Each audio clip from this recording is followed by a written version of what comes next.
De volta aqui com o segundo bloco do TV Câmara Entrevista, um sistema criado para ser falho. Será que a tentativa de reabilitação dos criminosos algum dia já foi eficaz? Será que hoje existe a mínima preocupação com o que acontece com a população carcerária?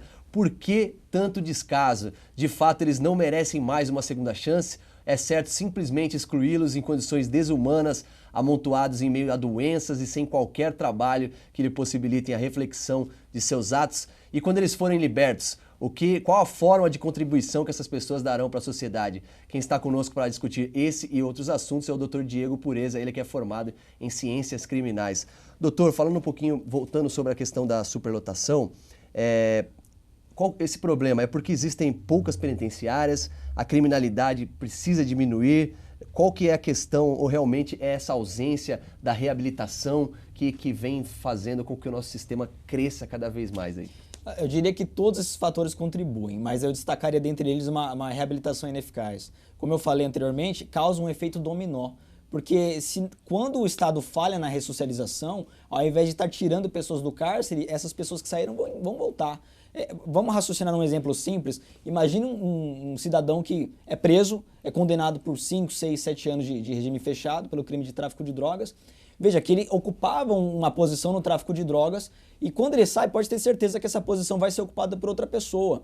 E num crime, no atual cenário do sistema penitenciário, ele provavelmente vai sair de lá pior. Ele não vai sair de lá com um lugar pronto no mercado de trabalho, ele não vai sair de lá para ser útil para a sociedade. Então, provavelmente, ele vai fazer aquilo que ele sabe, ele vai voltar a somar com o tráfico de drogas. Então, a matemática é muito simples. Se o sistema carcerário não ressocializa, o número de reincidência vai aumentar e isso vai causar superlotação do sistema carcerário, sem dúvida. E quais seriam aí ações necessárias para a gente tentar resolver esse problema das penitenciárias do nosso país? Olha, podemos pensar em várias ideias, como por exemplo o que eu mencionei anteriormente da questão da parceria público-privada. Privatizar o sistema carcerário seria um caminho. Um outro entendimento também, aumentar a competência do juizado especial criminal, por exemplo. Atualmente o juizado especial criminal é competente para julgar infrações criminais de menor potencial ofensivo, cuja pena não seja superior a 2 anos. Aumentar de 2 para 4 anos, talvez. Só com essa medida, por exemplo, todos os crimes contra o patrimônio que não exista violência ou grave ameaça já seriam julgados pelos juizados especiais criminais. Isso já diminuiria bastante também parte da população carcerária.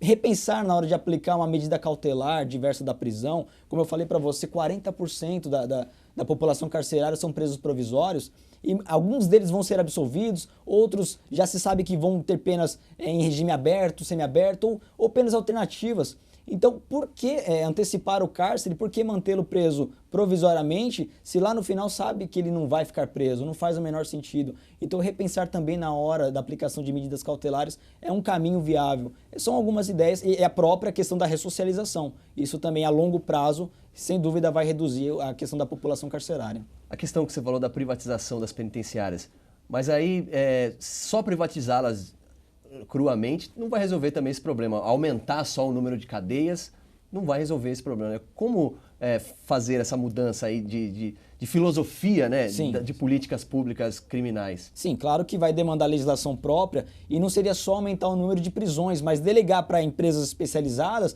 para que esse número de prisões não só crescesse, mas também melhorasse na questão de qualidade. Então você melhora a estrutura, a qualidade, não só na estrutura física, mas na questão do estudo e do trabalho. Então trabalhando na ressocialização com empresas sérias, eu acredito que seria um caminho também para a ressocialização.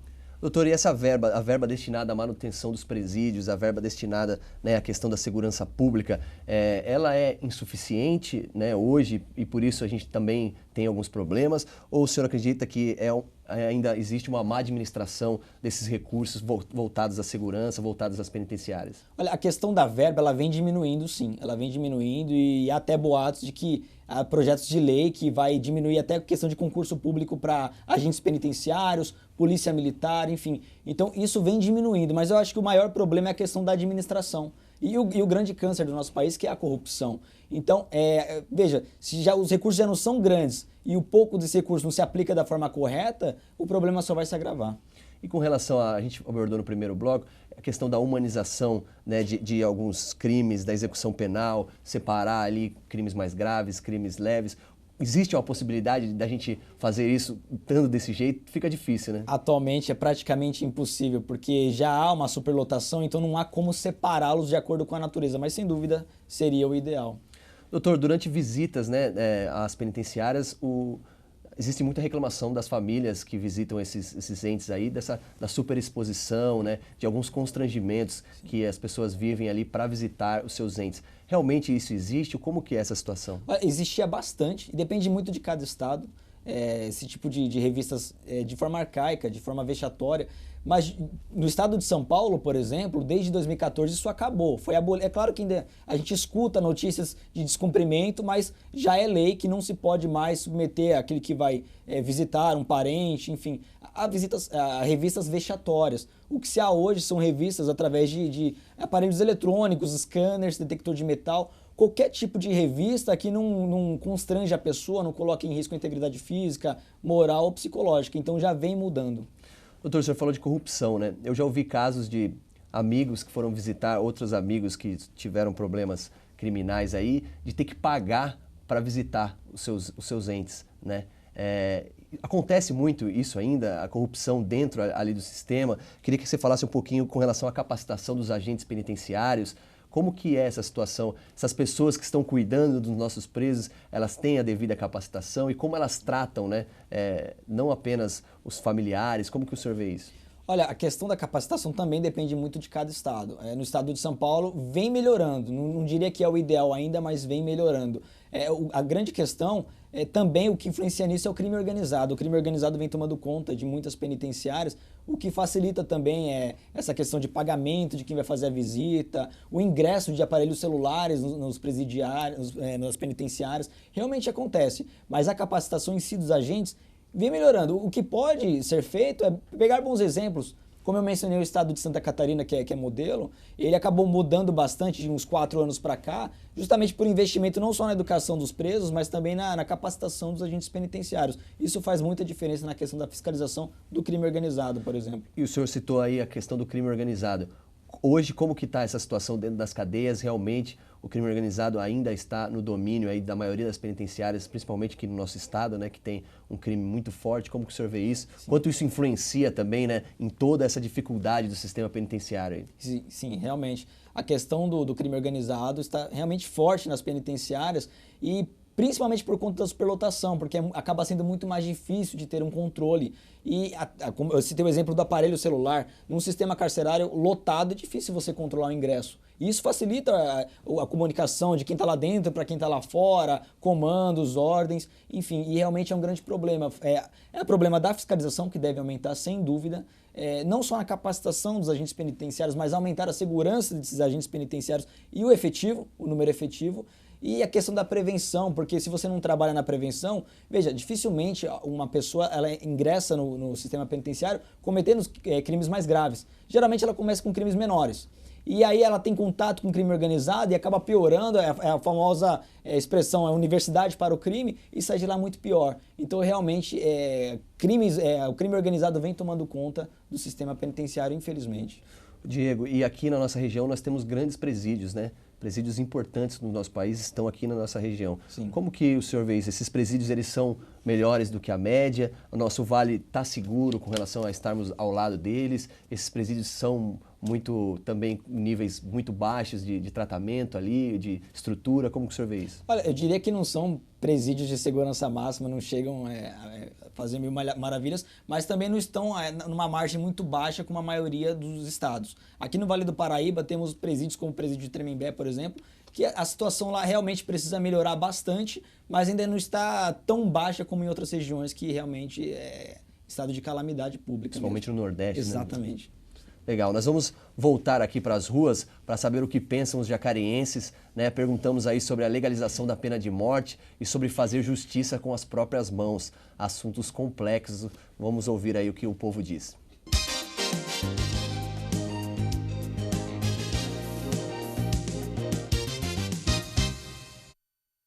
A pena de morte, daqui no Brasil não, porque poderia ser usado de forma errada também, né?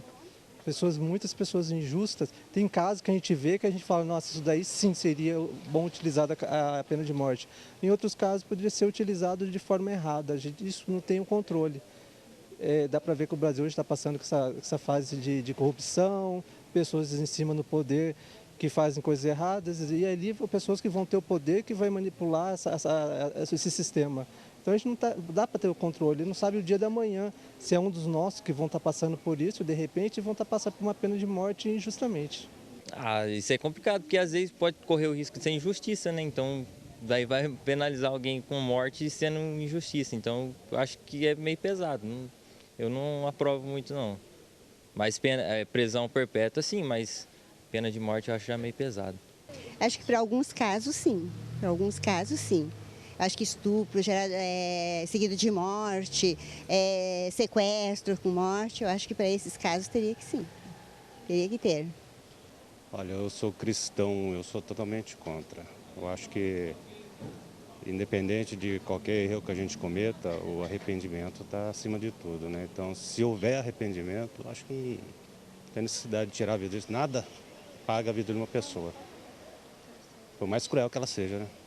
Infelizmente. Não, de jeito nenhum. O Brasil corrupto do jeito que é? Não, vai ser penalizada pessoas que totalmente inocentes, com certeza. Sou totalmente contra. Mas a justiça com as próprias mãos, isso aí não existe, né? Isso não deveria existir, não deve existir. A gente tem que ponderar, mas é aquilo, a população está farta, né? Então por isso que muitos chegam a agir com a própria mão. Eu acho que não é certo, mas é que o povo já está tão calejado de tudo e de todos que às vezes chega no limite. É o limite da pessoa. Eu acho que não é certo fazer com as próprias mãos, mas a pessoa já está no limite. Acho que não, porque senão fica uma barbárie, né? Eu acho que tem lei para isso, né? Infelizmente, apesar da lei ser meio dúbia, não sei se dá para acreditar, não dá, às vezes acontece, isso não é feito, mas existe. E a gente tem que ter fé, tem que acreditar. Não dá para fazer justiça com a próxima mão para não acontecer injustiça. É aquele caso que teve alguns tempos atrás, você não lembra da cidade, daquela mulher que caiu na rede social, que ela tinha abusado de uma criança, raptado uma criança, feito alguma coisa e ela foi lixada injustamente. Isso pode acontecer muito ainda, então eu acho que não é correto. Não, totalmente contra também. Totalmente contra. Embora tenha muita corrupção, né? Muito crime, assim, hediondo, mas não deve, tem que ser julgado conforme a lei. Eu acho que isso aí é mais reflexo da insegurança da população, né? Então, eu acho que a população já está farta da impunidade, segurança, meliantes, né? Bandidos que vão para a cadeia, o juiz põe na rua, brechas demais na lei. Eu acho que é até por aí, tem que melhorar a lei. Não dá certo, né? Se fosse fazer isso aí, ia só dar morte só, né? Então, não acho que dá certo, não. Não concordo. Não concordo. Acho irresponsável.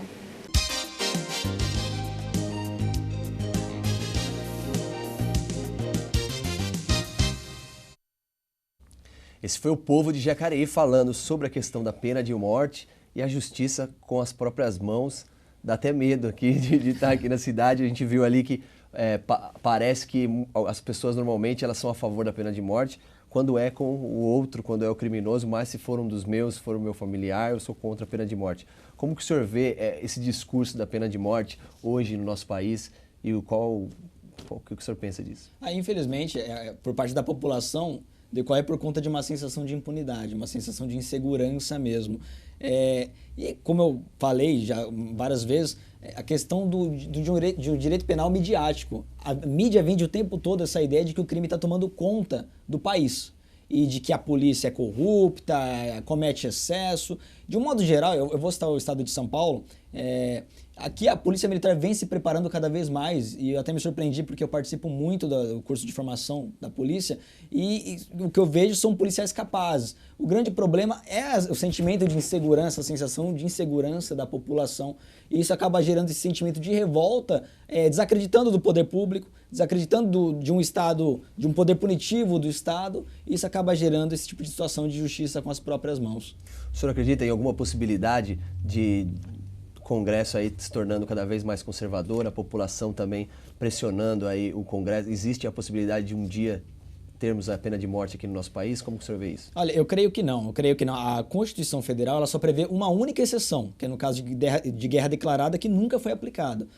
Mas eu vejo que não, seria completamente descabido. Já há estudos sérios na criminologia nos Estados Unidos, por exemplo, em que alguns estados admitem, outros não, e o que se chegou foi que a pena de morte não tem nenhuma eficácia, nenhuma relevância na diminuição da criminalidade. Não é um fator decisivo na diminuição da criminalidade. Começa por aí.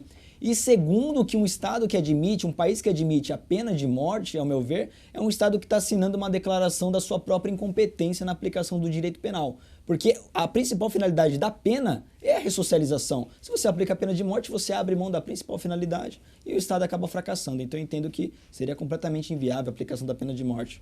Doutor, o senhor já falou sobre a redução da maioridade penal no primeiro bloco, mas eu queria que você abordasse de novo. Essa é uma possibilidade que a gente vê que no Congresso existe muita discussão com relação a isso. Sim. E é uma possibilidade que pode vir a acontecer no nosso país, né, se o Congresso continuar caminhando desse jeito.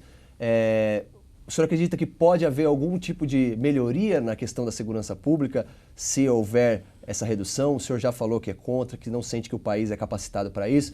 Mas o que a gente podia dizer para a sociedade com relação a outros países que fizeram essa atitude, lá realmente diminuiu o índice de violência? Como que é isso? Ou é uma ilusão apenas isso tudo? Depende muito. Quando a gente vai comparar com outros países, a gente tem que levar em consideração a educação dos outros países, a estrutura dos outros países. Estados Unidos, por exemplo, que tem uma maioridade penal, creio que é a partir dos 14 anos, e é uma maioridade penal relativa, o Estado, o acusador, tem que provar que ele realmente tinha discernimento, tinha capacidade para entender o caráter criminoso, mas tem uma cultura muito diferente da nossa. É um Estado que investe muito na educação. Então, punir menor de 18 anos lá, por exemplo, são para casos excepcionais, porque lá, em regra, a maioria da população tem acesso à educação, saúde, enfim, incentiva ao esporte. Então, só para aqueles casos que o jovem realmente escolhe o crime, dentre várias opções. Então, hoje o Brasil, acredito que não. A questão da maioridade penal aqui estacionou no Senado. Passou pela Câmara dos Deputados e, quando começou essa crise política, estacionou no Senado. Já se especula que uma maioria vai voltar para não reduzir a maioridade penal, é a tendência do Brasil. E também não creio que o país tem condições de reduzir, isso não vai diminuir a criminalidade, não vai resolver o nosso problema. E retornando ao assunto da justiça com as próprias mãos, a gente tem visto também um crescimento dessa característica na sociedade de prender bandidos, amarrar o bandido no poste, fazer violência contra eles. Como que o senhor vê isso no nosso país? Realmente tem crescido isso? E queria que o senhor explicasse para o nosso telespectador que essa pessoa que mata um criminoso também é um criminoso, né? Também é um criminoso, se equipara a um criminoso. Fazer justiça com as próprias mãos é por si só um crime. É um crime que está previsto no artigo 345 do Código Penal, que é o exercício arbitrário das próprias razões. Então você citou o exemplo do cidadão que mata um criminoso. Ele mata, ele vai responder por esse crime além do crime de homicídio. Então, muitas pessoas confundem a justiça com as próprias mãos com a legítima defesa. E uma coisa não se confunde com a outra. A legítima defesa, você repele injusta agressão pelos meios necessários e de forma proporcional. A partir do momento que você passa a punir, na sua cabeça, antecipar a pena daquela pessoa, você se torna um criminoso. E isso decorre principalmente pela questão do sentimento de impunidade, como nós já falamos aqui. Veja, a população, ela acaba tendo... o cidadão que se julga um cidadão de bem, se julga um justiceiro, ele acredita, na grande maioria, que o único meio de punir aquele criminoso é matá-lo, é agredi-lo, é prendê-lo, amarrá-lo em poste. Infelizmente, isso tem crescido mesmo no nosso país. Doutor, nosso tempo está acabando, mas eu queria que o senhor, que a gente concluísse aí, então, que o senhor explicasse para a gente, então, quais os caminhos que a sociedade, o que nós podemos fazer para tentar pressionar o nosso poder público, para que melhore aí a questão penitenciária, o que eu, como cidadão, posso fazer também para tentar melhorar essa questão que aflige todos nós, né? Olha, é difícil encontrar uma solução para pressionar o poder público mais do que já estamos fazendo, mais do que essa comoção social nos últimos meses. O que vale agora é despertar realmente o Congresso, despertar o Poder Executivo e o próprio Judiciário, em alguns casos, para acordar um pouco para esse sistema penitenciário. Porque o que eu vejo muito no nosso país, e aí já é uma questão cultural, por parte do poder público, são políticas em que eles buscam resultados imediatos, é uma política imediatista. A gente não vê no Brasil aplicando políticas públicas cujos resultados a gente vai colher daqui a 10, 15, 20 anos, porque o nosso político, infelizmente, ele está muito mais preocupado com a reeleição. Então ele trabalha para colher frutos para a próxima eleição. Então é difícil a gente ver investimento em educação para evitar a criminalidade, investimento na ressocialização para diminuir a questão da superlotação. Então é uma questão cultural que precisa ser mudada não só no poder público, mas também diante de toda a sociedade. É um problema nacional caótico, infelizmente. E o senhor, para a gente encerrar aqui, tem esperança de que o nosso sistema penitenciário um dia possa ressociabilizar alguns dos criminosos, possa funcionar de fato? Como que o senhor vê isso? E só uma questãozinha que eu não abordei aqui, eu queria que a gente abordasse rapidinho. O senhor acredita que a descriminalização do uso das drogas, as drogas mais leves, também pode ajudar aí a diminuir o número de pessoas que vão ali para a cadeia? Como que o senhor vê isso? Duas perguntas difíceis, rapidinho. Para a cadeia, eu diria que não, porque hoje o usuário de drogas, ele não é preso. Não existe uma pena privativa de liberdade para ele. E em relação ao traficante, o traficante hoje ele não depende só da maconha, por exemplo, que é o que se discute para descriminalizar o porte da maconha para consumo próprio. Então, eu acredito que isso não reduziria. E para que isso seja feito, o Estado precisa de uma estrutura para regulamentar. Porque não basta o Estado retirar, por exemplo, determinadas drogas com rótulo de crime e não ter um controle como ele. Quer dizer, a pessoa pode usar, mas ele vai procurar em quem? No traficante? Não, o Estado tem que fornecer. Então ele tem que ter esse controle. Também não vejo o Estado hoje preparado para isso. É uma discussão que precisa ser amadurecida no nosso país.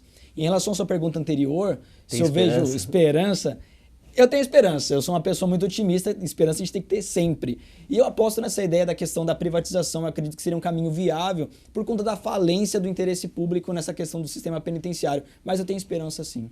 Eu temo que os nossos governantes queiram ganhar mais dinheiro com a privatização do sistema penitenciário. Infelizmente. Tem que ter uma fiscalização e uma fiscalização de fora. Não pode ser do mesmo poder. O poder que pratica, que executa a função não pode ser o mesmo que fiscaliza. Educação é o caminho, né, doutor? Educação é sempre o caminho. Obrigado pela presença aqui. Eu que agradeço. Legal. Esse foi o TV Câmara Entrevista de hoje, que fica por aqui, mas não deixe de conferir esse e outros programas em nosso canal no YouTube, que é youtube.com/TV Câmara Jacareí. Espero que você tenha gostado aqui da nossa conversa sobre o sistema penitenciário brasileiro. Nos encontramos então em uma próxima oportunidade. Até lá.